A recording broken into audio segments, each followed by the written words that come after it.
Hey everyone, it's Juliana and Ty, and we are here to answer your questions about marriage. And we got a lot of really good questions in this week on Forum Spring, so thank you for your honesty and for your just your eagerness to learn about what this is. So, question number one. I would love to hear more about submission. I feel like it's something that's taboo today because of women's rights, but is God designed and therefore perfect, right? I would just love to learn about how women submit in a day-to-day setting. Thanks. Yeah, thank you for this question. This is a very interesting subject for us as we've been married for 3 years and figuring out. I'm married to a very ambitious Type A woman who thinks she knows the right way every time, and often that my way is maybe secondary in efficiency to hers. So this is something that we've definitely struggled through, battled with, and have grown and thrived a lot through. I think the first thing to point out is where we get this idea from Ephesians 5. Paul is talking about this thing called marriage is really a symbol. It's a symbolic truth that is in our reality that shows a bigger truth, and that's Christ and the church. And so what he says in Ephesians 5 is he says, "Wives, submit to your husbands as to the Lord." And so what he's doing here is he's showing you this idea of submission, but he's teaching you that there's a type of submission, that it's as you submit to the Lord. So sisters in Christ, like as you submit to Jesus, that's what you're doing for your husband.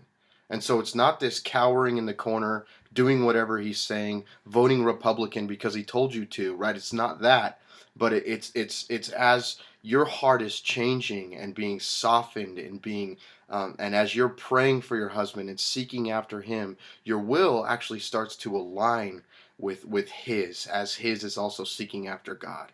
So it's just the same way that Jesus turned your heart to love him in the beginning is the same way that your heart is being turned to follow him and to allow him to lead. I think this is something that's 50 years in the making. I think that we don't have it figured out yet. We don't have it down, but that God is working on our hearts. You have anything you want to add to that? Yeah, and she asked, I would love to learn how women submit in a day to day setting, and I wish I could like write a book on 101 ways to submit to your husband, but I don't think it works like that because every husband has requests of his wife, and every wife has different requests of her husband, and so I can't give you exactly what it looks like. I can tell you what it looks like for me to struggle through when I don't want to submit. What will happen is Ty will say something, or he'll be like, hey, let's do this or let's do that, or what do you think about maybe doing our finances this way, or and instantly there's this like rebellious teenager in me that's like, that's dumb, why would we do it that way, or that's less efficient, or that's going to take more time, or that's a waste of money, or whatever that More rebellion the first is. one. That's dumb. Yeah. What are you thinking? That's what comes out of my This is mouth. primitive thinking here. I know. So I think my journey has been to learn to, even though those feelings are going to be natural and they're going to always pop into my head, to not voice those necessarily, because it really in a sense puts a dart in his leadership and saying, you didn't think through this enough, who are you to lead our family? And so even though that's not what I'm wanting to communicate, that's what my words are communicating. So step one for me is to not say anything when Tyson proposes a plan, and really think through what are my feelings and then what is truth. Step two is to pose things as questions. Primitive thinking. And over here. if I have a reserve, or if I have a question about what he's proposing, I won't say, well, that's not going to work because I'll usually say, well, what about this option, or what about this danger? Well, we're a team, right? You're not Yeah. questioning my leadership. Right. Like that's one thing. I think husbands and wives just need to communicate, right? Yeah. They need to talk this stuff through. What are your expectations on leadership? What's your expectations on submission? And we're a team. I mean, I found out about me. Like Julie she's amazing. Like she knows how to do things that I don't know how to do. And so it's important for me to be a good leader, to make sure that I'm using her gifts to further and better and for our family to thrive. Yeah, and I think recognizing the strengths of your spouse. Well, will alleviate the pressure of submitting. I know after 3 years of marriage, I know now that Tyson thinks through every decision he makes. I mean, we're driving to Target and he has thought through which roads will take us there faster. And I'm like, why are you turning left? And he's like, because I've already thought through that this is going to be the less trafficked way. And that I don't think through things like that. And so I don't know how people can think through that far ahead, but but he does. So communication is huge, and recognizing the gifts of your spouse. Question number 2. It seems like my sex drive is higher than my husband's. Isn't that backwards? No. The culture we live in very much promotes the male sex drive is higher than females. And I think a lot of women, when they get married, and men, they realize that is not the case. It just totally spins their marriage. And I think that there are a lot of resources. GoodWomenProject.com is one amazing resource that you women need to check out, and men too.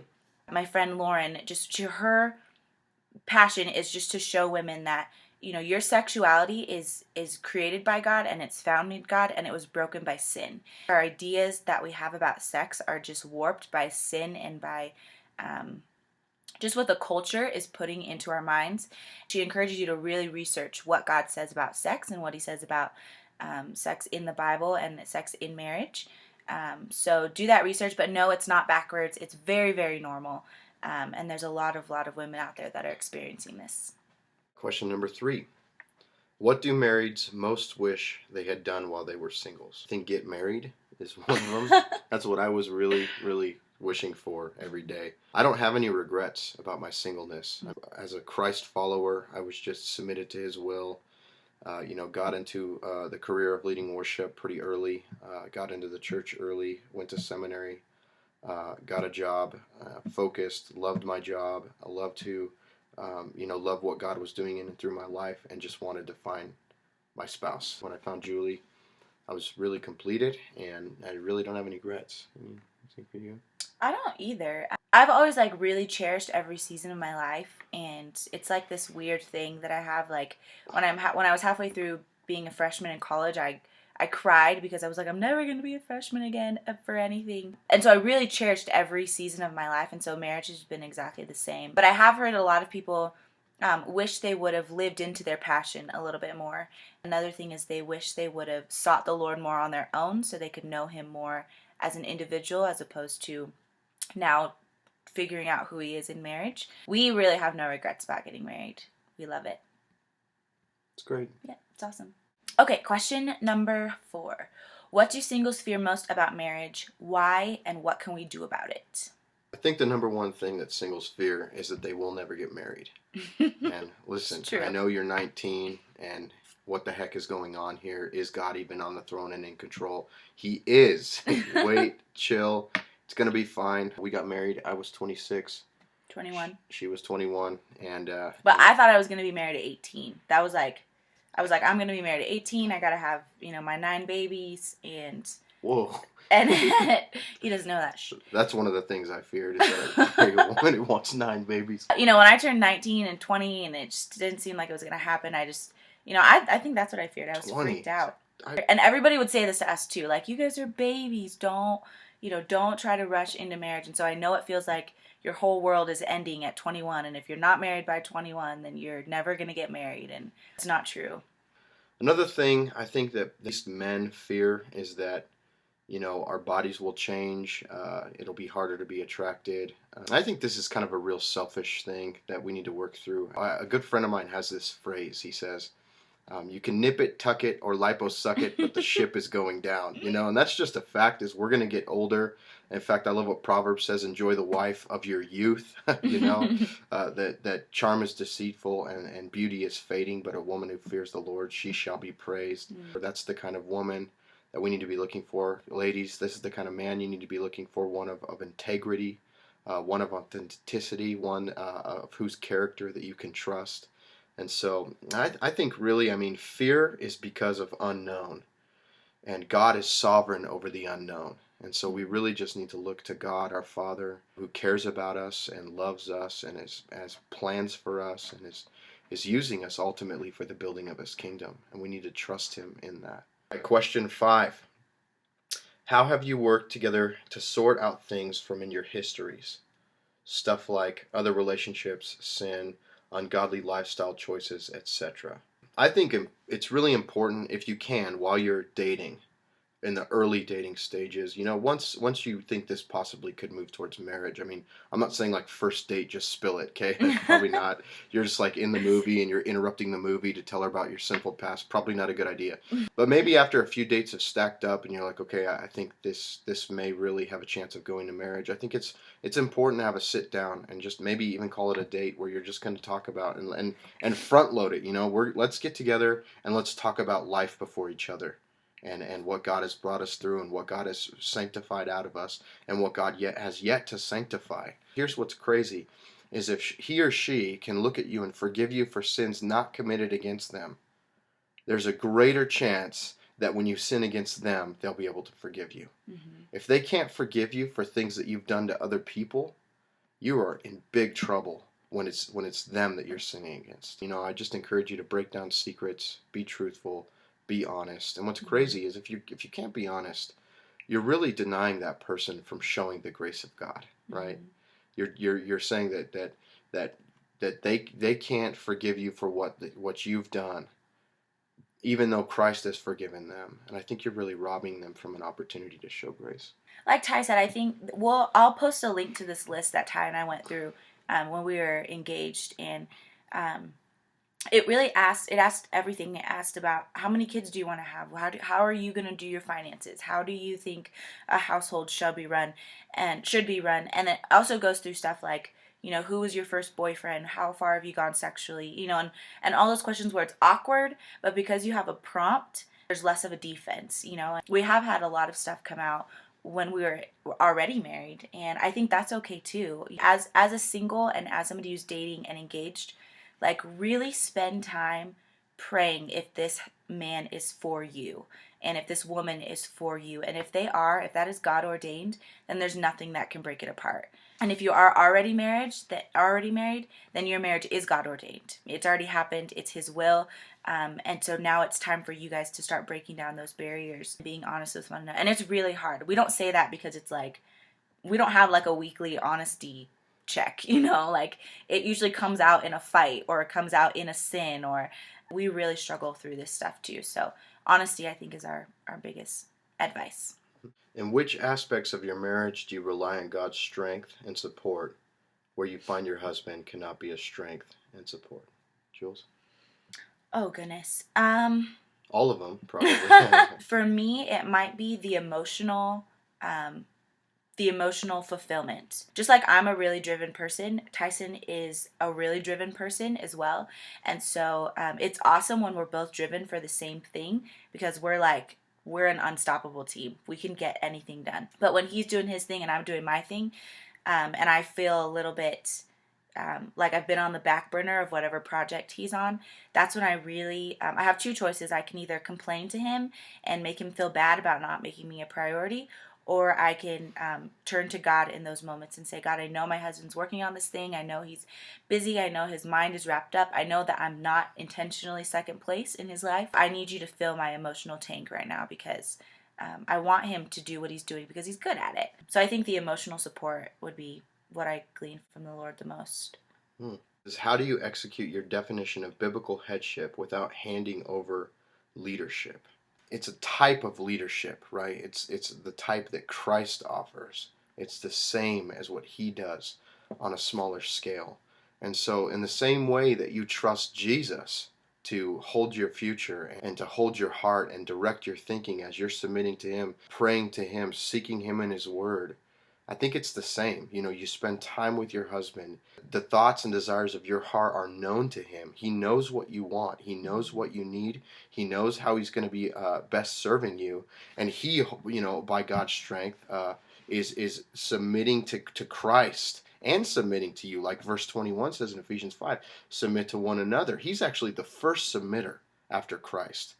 And so he's going to be, hopefully, if everybody's trying He's going to be submitting to Christ, submitting to you. You're going to be submitting to him. He's going to be saying, I know what's important to my wife. I know what she needs. I have to lay down my own needs, my selfish desires, and Mhm. serve her for the best of our family. These lines of communication they have to be opened up. We can't have this religious, I submit because the Bible told me to, whatever that means.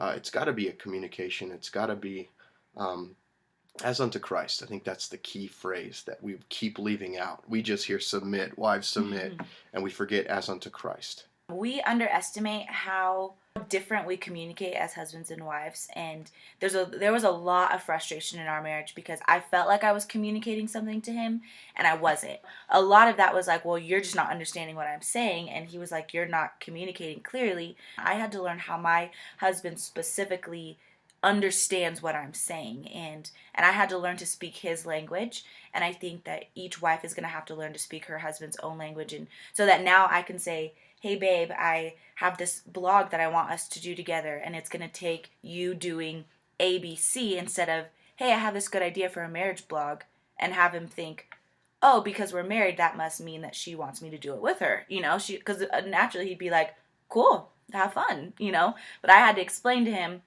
I want you to do it with me because I think together people will glean, more from our experience. And so it's just communicating in very, very, very much detail, what you want, what you're asking of your husband, and then allowing him to respond. Next question, real hard one. Do you think couples should stay together even when there's cases of abuse? Um, and I would just have to answer no. Um, Definitely not. I mean, if there's abuse, I think you need to get out of there. You need to get to a safe place. I think you always can leave open, that God can redeem that, but that needs to be done wisely. Marriage is sacred. It shows Christ in the church. This is a heart attack in a marriage. It's not something that's small or little. This is huge. This is important to the heart of God. He cares about you. He loves you. He cares about your body. He cares about your wellness. And so I think you've got to get out of that. Yeah, I would say leave.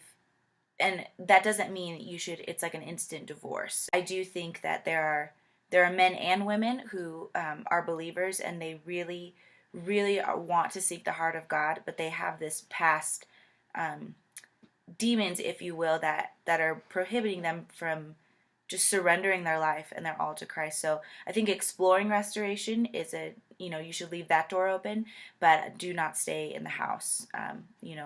Call somebody, call a pastor, call a counselor. That marriage needs help.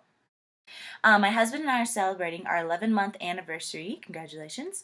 This month, one of the hardest things we've struggled with is how to say no to our outside commitments that have us torn in every direction: church, missions, church Bible studies, families, etc. Yeah. Yeah. I think we made a commitment in our pre and postmarital counseling. Um, we made a commitment with our pastor that we were going to commit the first year of marriage to each other. And that didn't mean saying no to everybody's everything. We were pretty secluded for the first year. We did a lot of stuff together. We just got a chance to know one another, and learn how to fight and learn how to communicate and learn how to, for me, it was like learning how to live with a boy. That was the first time I'd ever done that. You communicate that to your family, though. I think a lot of families will understand just we need to learn how to do this in order for this to work. And your family's rooting for you. They want you to survive this marriage and stuff. Yeah, and then after that is safeguards. We have safeguards. We have guarded days. Monday is a day off. It can't be touched by anything ministry or work, unless somebody is dying. You know what I mean? And so that's really important. We've set aside these days that can't be touched. We also have an on-call day. That is, it's Julie's day unless something important comes up, which is pretty rare. And so those kind of things are really important because we both work very hard. We work as much as we can during the week. Work in excess of 10 hours a day sometimes. We don't have kids. We're in a season where we can do that. And so we have to work hard to guard each other's time and to be with each other still. And sometimes people aren't going to be okay with that. And I think you need to agree as a couple that you're going to be okay with their attitude. There's going to be a lot of confusion, but I think consistently communicating to them where you're coming from will help ease that over time. And really, I mean, your marriage isn't for the purpose of pleasing other people. Your marriage is for the purpose of bringing glory to God. And if Amen. your marriage is not healthy, then no relationship outside of your marriage is going to be fully healthy either. This last question is another really difficult question.